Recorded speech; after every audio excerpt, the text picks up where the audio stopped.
Good to see you.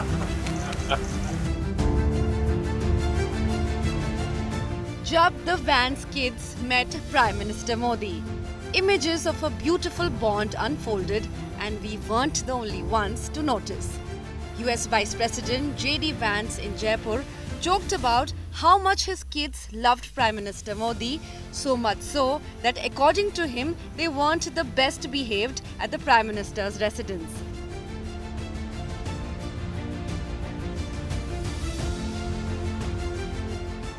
Last night at dinner, while my children mostly behaved, we gave them an A- for behavior with the Prime Minister.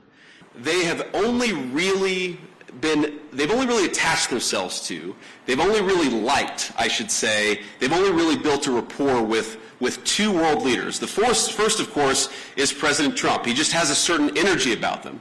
But Prime Minister Modi, it's the exact same thing. Our kids just like him. Clearly floored by the Prime Minister's hospitality, Vice President Vance also shared a light-hearted moment of how much his kids loved the food too at Prime Minister's residence.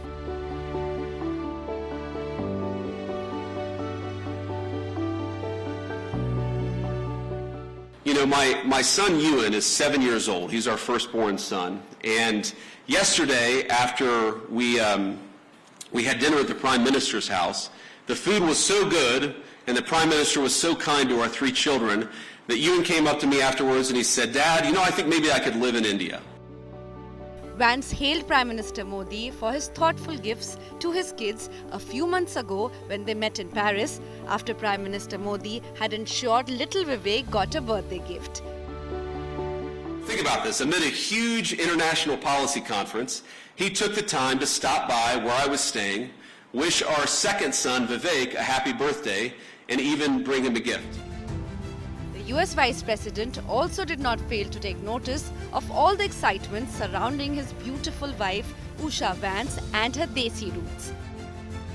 This is my first time visiting the birthplace of my wife's parents, and she's, of course, in the front row there. There you are, Usha. She's a bit of a celebrity, it turns out, in India, I think more so than her husband. Vance's light-hearted comments are reflective clearly of the great time his family is having in their first trip to India. After a packed day one, the Vances spent day two in Jaipur visiting the iconic Amer Fort and Hawa Mahal. Rajasthan Chief Minister Bhajar Lal Sharma and his deputy greeted the Vances at the Amer Fort as elephants and dhol welcomed the family. The Vances will be spending day 3 of their India tour in Agra, visiting the iconic Taj Mahal. If you like the video, do like, comment, share and subscribe.